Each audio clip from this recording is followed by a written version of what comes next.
All right, you've probably done this. You're sitting in an airplane, you look out that tiny window, and you just think, how on earth is this massive metal tube actually staying up here? It seems to defy logic, right? Well, today, we're going to pull back the curtain and get into the incredible science of how it all works. I mean, seriously, let's just think about this for a second. We're talking about a 500-ton machine. That's hundreds of tons of metal, plus all the passengers and luggage, just hanging out miles above the ground. It feels like it should be impossible, right? But the answer, you'll see, is actually pretty elegant. So what's the secret? It's not some kind of magic, it's just pure physics. The best way to think about it is like a giant invisible tug-of-war that's happening around the plane every single second it's in the air. For that plane to just cruise along nice and steady, everything has to be in a perfect, delicate balance. Okay, so let's get into it. First up, we've got the biggest, most obvious problem, gravity. It's the ultimate party pooper, right? That old saying, what goes up must come down? Well, the entire science of flight is basically about finding a clever way to tell that rule, not today. And this force has a name in aviation, weight.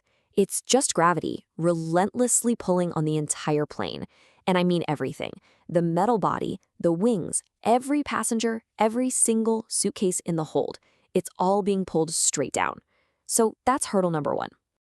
So how in the world do you fight back against that constant downward pull? Well, to beat gravity and get the plane moving forward, you have to harness a set of four, count them, four fundamental forces. These are the big players in that invisible balancing act we were just talking about. And here they are. It really is a perfect tug of war. You've got these two opposing pairs. So look, you've got lift, which is the upward force, fighting against weight, the downward force. Then, moving horizontally, you have thrust pushing the plane forward, battling against drag, which is trying to hold it back. Now here's the really cool part, the core idea.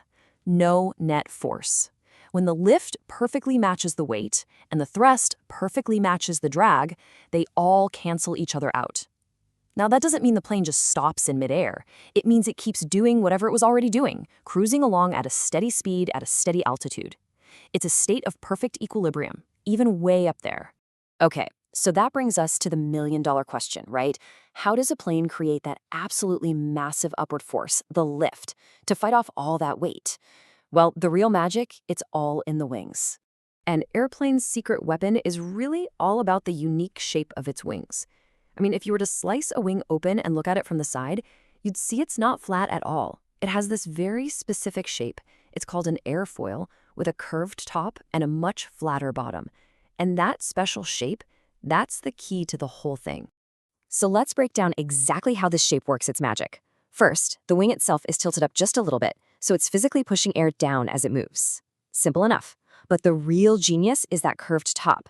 See, the air that goes over the top has to travel a longer way to get to the back of the wing, so it has to speed up. And here's the key physics principle. Faster moving air has lower pressure. So you get this low pressure zone on top of the wing, while the slower air underneath creates higher pressure. And what does high pressure do? It pushes up towards the low pressure. Boom, you've got lift. And Professor Jennifer Frank from UW-Madison puts it perfectly. She says this pressure difference, it creates a suction force or a lift force on the wing. So think about that. The wing isn't just being pushed up from the bottom, it's also being sucked up from the top. It's a push-pull combination. All right, so we've officially figured out how to beat gravity. We've got lift. Awesome. But a plane sitting still in the air isn't very useful, is it? So now we need to talk about moving forward. Let's look at that other tug-of-war, the horizontal one. Okay, the first thing we're up against here is drag. And you already know exactly what this feels like. Ever stick your hand out of a moving car window? That force pushing your hand back, that's drag. It's just air resistance. As this massive plane barrels through the air, all those air molecules are pushing back, trying to slow it down. So to fight that drag, we need a massive forward push. We need thrust, and that of course comes from the engines. But, and you've got to hear this is the coolest part, the giant fan blades inside a modern jet engine, they're basically just little tiny wings. They have that same airfoil shape, and as they spin like crazy, they create horizontal lift. They're not lifting the plane up. They're throwing a huge amount of air backward, which shoves the whole plane forward. It's pretty incredible when you think about it. Okay, so we've got our four forces, we've got them balanced, the plane is flying straight and level. But obviously a flight is a little more complicated than that, right? You need to be able to turn, to climb higher, to come down for a landing. So how do pilots actually control this whole thing? How do they manage this intricate dance of forces? Well, they do it using a bunch of moving parts on the wings and the tail.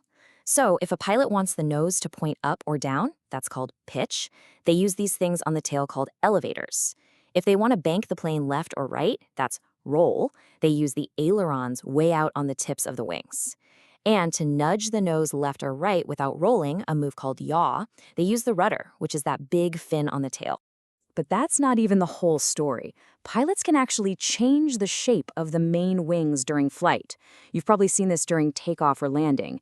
They'll extend these big panels called flaps and slats. What those do is temporarily make the wing bigger and more curved, which creates a ton more lift at slower speeds. And then, right after you land, you'll see other panels pop up on top of the wing. Those are spoilers. They do the exact opposite. They spoil the lift to help the plane slow down fast. And hey, have you ever noticed those funky-looking tips on some wings that curve straight up? Those are called winglets, and they have a really specific job. Basically, air tends to leak or spill over the end of the wing, which creates a little air whirlpool that wastes energy. These winglets help stop that from happening, which makes the whole wing more efficient and saves fuel. So what about turbulence? We've all been there, right? The plane starts bouncing around, and it can feel a little unsettling. But all turbulence is, really, is the plane flying through some bumpy, chaotic air. And you should know, the wings are designed for this. They're incredibly strong and flexible, and even when the plane is getting jostled around, those wings are still doing their job, reliably generating the lift that's keeping you safe up there. So look, the next time you're on a flight, buckled in and looking out that window, I hope you don't just see a wing anymore. I hope you see this incredible masterpiece of engineering, this great balancing act, constantly managing these invisible forces, manipulating the very air it's flying through. You'll be watching the physics of flight happen in real time. So the only question is, on your next trip, what are you going to look for first?